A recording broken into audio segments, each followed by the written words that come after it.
Hi ಎಲ್ಲರಿಗೂ ಸ್ವಾಗತ. So ನಾವಿವತ್ತು ಮದುವೆ ಊಟ ಯಾವ ಥರ ಇತ್ತು ಅಂತ ಒಂದು ಸ್ಮಾಲ್ ವಿಡಿಯೋ ಮಾಡಿರೋದು. ಸೊ ಮೊದಲಿಗೆ ಮದುವೆ ಊಟದಲ್ಲಿ ಫಸ್ಟ್ ಈ ಸ್ವೀಟ್ ಇಂದ ಸ್ಟಾರ್ಟ್ ಮಾಡೋಣ.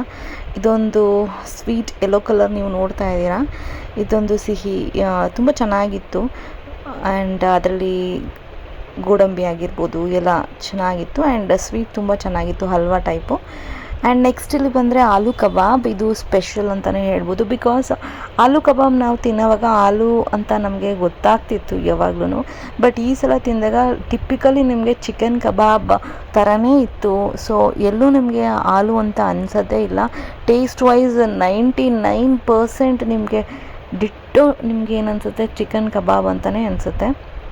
ಸೊ ಆ್ಯಂಡ್ ಪಾಪಡ್ ಕೊಟ್ಟಿದ್ರು. ಆ್ಯಂಡ್ ನೆಕ್ಸ್ಟ್ ಇಲ್ಲಿ ನೀವು ನೋಡ್ತಾ ಇದ್ದೀರಾ ಕಡಲೆ ಬೀಜದ್ದು, ಕ್ಯಾರೆಟ್ದು, ಈರುಳ್ಳಿದು ಒಂದು ತುಂಬ ಚೆನ್ನಾಗಿತ್ತು. ಇದು 3 ಥರ ಇತ್ತು. ಒಂದು ಕೋಸಂಬರಿ, ಒಂದು ಬೀನ್ಸ್ ಪಲ್ಯ, ಇನ್ನೊಂದು ಇದು ಕ್ಯಾರೆಟ್ ಹುಸ್ಲಿ ಅಂತಲೇ ಹೇಳಿದ್ರೆ ತಪ್ಪಾಗಲ್ಲ. ಸೊ ತುಂಬ ಚೆನ್ನಾಗಿತ್ತು ಇದಂತೂ. ಸೊ ಕ್ಯಾರೆಟ್ ಜಾಸ್ತಿ ಹಾಕಿರೋದ್ರಿಂದ, ಕಡಲೆ ಬೀಜನೂ ಇತ್ತು ಬಟ್ ಕ್ಯಾರೆಟ್ ಜಾಸ್ತಿ ಹಾಕಿರೋದ್ರಿಂದ ಟೇಸ್ಟ್ ವೈಸ್ ಅಂತೂ ಇದು ತುಂಬ ಚೆನ್ನಾಗಿತ್ತು. ಲೈಟಾಗಿತ್ತು, ಹೆವಿ ಖಾರ ಎಲ್ಲ ಇರಲಿಲ್ಲ. ಬಿಕಾಸ್ ಕ್ಯಾರೆಟ್ನಲ್ಲಿ ಸ್ವೀಟಿನ ಅಂಶ ಇರ್ತಿತ್ತಲ್ಲ. ಸೊ ಹಾಗಾಗಿ ಇದು ತುಂಬ ಚೆನ್ನಾಗಿತ್ತು. ಸೊ ನೆಕ್ಸ್ಟ್ಗೆ ಇಲ್ಲಿ ಬೀನ್ಸ್ ಪಲ್ಯ ನೋಡ್ತಾ ಇದ್ದೀರಾ. ಇದರಲ್ಲಿ ಕಡಲೆಬೇಳೆ ಹಾಕಿದ್ದಾರೆ, ಬೀನ್ಸ್ ಹಾಕಿದ್ದಾರೆ, ಆ್ಯಂಡ್ ಕೊಬ್ಬರಿ ಎಲ್ಲ ಹಾಕಿರೋದ್ರಿಂದ ಇದೂ ತುಂಬ ಚೆನ್ನಾಗಿತ್ತು. ಆ್ಯಂಡ್ ಇದರಲ್ಲೂ ಕ್ಯಾರೆಟು, ಕೊಬ್ಬರಿ ಎಲ್ಲ ಇರೋದ್ರಿಂದ ಟೇಸ್ಟ್ ವೈಸ್ ಚೆನ್ನಾಗಿತ್ತು. ಆ್ಯಂಡ್ ಈ ಕೋಸಂಬರಿ ನೋಡ್ತಾ ಇದ್ದೀರಾ. ಸೊ ಹೆಸರು ಬೇಳೆ, ಕ್ಯಾರೆಟು, ಸೌತೆಕಾಯಿ ಇದೆಲ್ಲನೂ, ಆ್ಯಂಡ್ ಕೊತ್ತಂಬರಿ ಸೊಪ್ಪು ಎಲ್ಲನೂ ನೀಟ್, ಆ್ಯಂಡ್ ಕೊಬ್ಬರಿನೂ ಅಷ್ಟೇ ತುರಿದು ಹಾಕಿದ್ದಾರೆ. ತುಂಬ ಚೆನ್ನಾಗಿತ್ತು. ಸೊ ಇದಂತೂ 3ರಲ್ಲಿ ಇದು ಫಸ್ಟ್ ಚೆನ್ನಾಗಿತ್ತು, ಕ್ಯಾರೆಟ್ ಆ್ಯಂಡ್ ಲಾಸ್ಟ್ ಬೀನ್ಸ್ ಪಲ್ಯ ಚೆನ್ನಾಗಿತ್ತು. ಬಿಕಾಸ್ ಒಬ್ಬೊಬ್ರಿಗೂ ರುಚಿ ಒಂದೊಂದು ಥರ ಅನಿಸುತ್ತೆ. ಸೊ ನನಗಂತೂ 3 ಇಷ್ಟ ಆಯಿತು, ಬಟ್ ಇದು ತುಂಬ ಜಾಸ್ತಿ ಇಷ್ಟ ಆಯಿತು, ಕೋಸಂಬರಿ. ಆ್ಯಂಡ್ ಬೀನ್ಸ್ ಪಲ್ಯನೂ ಚೆನ್ನಾಗಿತ್ತು. ಕ್ಯಾರೆಟ್ದು ಏನು ಕೊಟ್ಟಿದ್ರು ಅದೂ ಚೆನ್ನಾಗಿತ್ತು. ಸೊ ನೆಕ್ಸ್ಟ್ ಇಲ್ಲಿ ನೀವು ನೋಡ್ತಾ ಇದ್ದೀರಾ ಚೋಲೆ ಭಟೂರ ಟೈಪಲ್ಲಿ ಒಂದು ಪೂರಿ ಅಂತಲೇ ಹೇಳ್ಬೋದು. ಸೊ ಇದು ಏನಂತಂದರೆ ಬಿಸಿ ಇರಲಿಲ್ಲ. ಬಿಕಾಸ್ ಮಳೆ ಬೇರೆ ಬರ್ತಿತ್ತು ಜಾಸ್ತಿ. ಆ್ಯಂಡ್ ಬಿಸಿ ಇಲ್ದಿರೋದ್ರಿಂದ ರುಚಿ ನಿಮಗೆ ಅಷ್ಟೊಂದು ಸಿಗ್ತಿರ್ಲಿಲ್ಲ. ಬಟ್ ಪನ್ನೀರ್ ಗ್ರೇವಿ ಕೊಟ್ಟಿದ್ರು, ಪನ್ನೀರ್ ಬಟರ್ ಮಸಾಲ ಟೈಪಲ್ಲಿ. ಸೊ ಗ್ರೇವಿ ಜೊತೆ ತಿಂದಾಗ ಚೆನ್ನಾಗಿ ಅನಿಸ್ತು.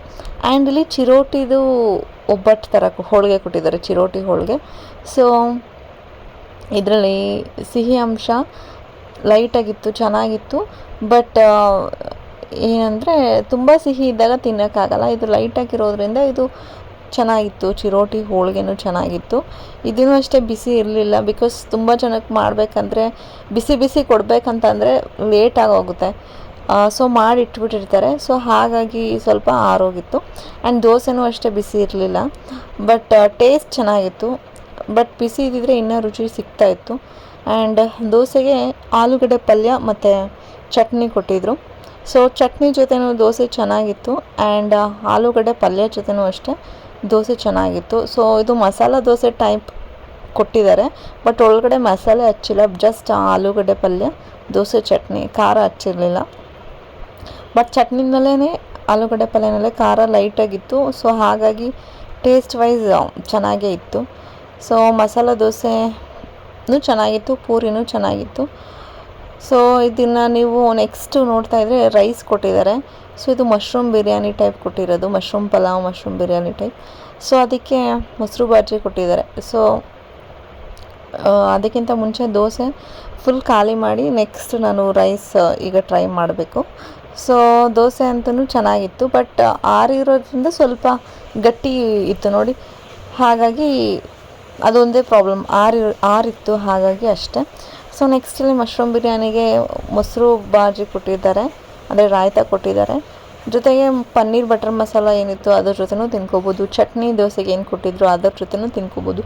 ಒಂದೊಂದ್ರಲ್ಲೂ ರುಚಿ ಡಿಫ್ರೆಂಟಾಗಿ ನಿಮಗೆ ಸಿಗುತ್ತೆ. ಸೊ ಮೊಸರು ಬಾಜಿ ಜೊತೆ ತಿಂದಾಗ ನಿಮಗೆ ವೆಜ್ ಪಲಾವ್ ಟೈಪಲ್ಲಿ ಅನಿಸುತ್ತೆ. ಪನ್ನೀರ್ ಬಟರ್ ಮಸಾಲ ಜೊತೆ ತಿಂದಾಗ ನಿಮಗೆ ವೆಜ್ ಬಿರಿಯಾನಿ ಟೈಪ್ ಅನಿಸುತ್ತೆ.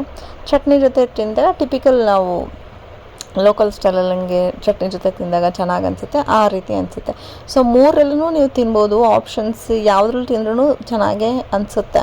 ಸೊ ಸ್ಪೆಸಿಫಿಕ್ಕಾಗಿ ಅವ್ರು ಕೊಟ್ಟಿರೋದು ರಾಯ್ತ ಜೊತೆ, ಅಂದರೆ ರಾಯ್ತ ಈ ಮಶ್ರೂಮ್ ಬಿರಿಯಾನಿಗಂತಲೇ ಮಾಡಿರೋದು. ಸೊ ಅದ್ರ ಜೊತೆ ಅದು ತಿನ್ಕೋಬೋದು. ಸೊ ಇದೂ ಅಷ್ಟೇ ಚೆನ್ನಾಗಿತ್ತು. ಬಟಾಣಿ ಎಲ್ಲ ಹಾಕಿದ್ರು. ಸೊ ಇದು ಚೆನ್ನಾಗಿತ್ತು, ಮಶ್ರೂಮ್ ಎಲ್ಲನೂ ಹಾಕಿದ್ರು ಚೆನ್ನಾಗಿತ್ತು. ಸೊ ನೆಕ್ಸ್ಟಿಗೆ ಇದೊಂದು ಕೊಟ್ಟಿದ್ದಾರೆ ಸ್ವೀಟು. ಸೊ ನೋಡ್ತಾ ಇದ್ದೀರಾ, ರಸ್ಮಲೈ ಟೈಪಲ್ಲಿ. ಸೊ ಇದೂ ಅಷ್ಟೇ, ಬಿಕಾಸ್ ಏನಾಗುತ್ತೆ ಒಂದೊಂದು ಸತಿ ಸಕ್ಕರೆ ಅಂಶ ಜಾಸ್ತಿ ಇದ್ದಾಗ, ಸ್ವೀಟ್ನೆಸ್ ಜಾಸ್ತಿ ಇದ್ದಾಗ ತಿನ್ನೋದಕ್ಕಾಗಲ್ಲ. ಬಟ್ ಇದು ಚೆನ್ನಾಗಿತ್ತು. ಅದು ಒಳಗಡೆ ಸ್ಟಫ್ ಆದರೂ ಆಗಿರ್ಬೋದು, ಅಥವಾ ಆ ಲಿಕ್ವಿಡ್ ಸ್ವೀಟ್ ಏನಿದೆ ಸೇಮ್ ಲೈಕ್ ಬಾದಾಮ್ ಮಿಲ್ಕ್ ಥರನೇ ಇತ್ತು. ಕೋಲ್ಡ್ ಅಂದರೆ ಮಳೆ ಬರ್ತಿತ್ತು. ಸೊ ಇದು ಕೋಲ್ಡ್ ಅಂಶ ಫ್ರಿಜ್ಜಿಂದ ಇಟ್ಟು ತೆಗ್ದಂಗೆ ಹೆಂಗೆ ಇರುತ್ತೆ ಆ ಥರ ಒಳ್ಳೆ ಕೂಲ್ನೆಸ್ ತಂಪಿತ್ತು. ಸೊ ಚೆನ್ನಾಗಿತ್ತು, ಇದು ನನಗೆ ಇಷ್ಟ ಆಯಿತು. ಸೊ ಜಾಸ್ತಿ ನನಗೆ ಲಿಕ್ವಿಡೇ ತುಂಬ ಇಷ್ಟ ಆಯಿತು, ಸೇಮ್ ಲೈಕ್ ಬಾದಾಮ್ ಮಿಲ್ಕ್ ಇತ್ತು. ಸೊ ಇದಾದಮೇಲೆ ನಿಮಗೆ ಅನ್ನ, ರಸಮ್, ಅನ್ನ ಸಾಂಬಾರು, ಅನ್ನ ಮೊಸರು ಎಲ್ಲನೂ ಸಹ ಕೊಟ್ಟಿದ್ದರು. ಸೊ ಟಿಪಿಕಲಿ ರಸಮು ಚೆನ್ನಾಗಿತ್ತು, ಸಾಂಬಾರು ಚೆನ್ನಾಗಿತ್ತು. ಸಾಂಬಾರಂತೂ ತುಂಬ ಅಂದರೆ ತುಂಬ ಚೆನ್ನಾಗಿತ್ತು. ಸೊ ಇದಾಗಿತ್ತು ಮದುವೆ ಊಟ. ನನಗಂತೂ ಇಷ್ಟ ಆಯಿತು. ಆ್ಯಂಡ್ ಅನ್ನ, ಮೊಸರು, ಮಜ್ಜಿಗೆ ಎಲ್ಲ ಸಹ ಇತ್ತು. ಸೊ ಮದುವೆ ಊಟದಲ್ಲಿ ಇಷ್ಟೆಲ್ಲ ವೆರೈಟೀಸ್ ಇತ್ತು. ಲಾಸ್ಟಿಗೆ ತಾಂಬೂಲ, ಐಸ್ ಕ್ರೀಮ್ ಆ್ಯಂಡ್ ವಿಶೇಷವಾಗಿ ಗಿಡ ಕೊಟ್ಟಿದ್ದರು. ಸೊ ಇದಾಗಿತ್ತು ಇಂದಿನ ವಿಶೇಷತೆ. ಸೊ ನೋಡೋದ್ರಲ್ಲ ಯಾವ ಥರ ಇತ್ತು ಮದುವೆ ಊಟ ಅಂತ. ಹೋಪ್ ನಿಮಗೆ ಈ ವಿಡಿಯೋ ಇಷ್ಟ ಆಗಿರುತ್ತೆ ಅಂತ. ಸೊ ಯಾರೆಲ್ಲ ನಮ್ಮ ಚಾನಲ್ಗೆ ಸಬ್ಸ್ಕ್ರೈಬ್ ಆಗಿಲ್ಲ, ಪ್ಲೀಸ್ ಸಬ್ಸ್ಕ್ರೈಬ್ ಮಾಡಿ ನಮ್ಮ ಚಾನಲ್ಗೆ. ಸೊ ದಟ್ ಮುಂದೆ ಯಾವುದೇ ಒಂದು ವಿಡಿಯೋ ಅಪ್ಲೋಡ್ ಮಾಡಿದ್ರು ನಿಮಗೆ ನೋಟಿಫಿಕೇಷನ್ ಬರುತ್ತೆ ಆ್ಯಂಡ್ ಈಸಿಲಿ ನೀವು ವೀಡಿಯೋಸ್ನ ವಾಚ್ ಮಾಡಬಹುದು.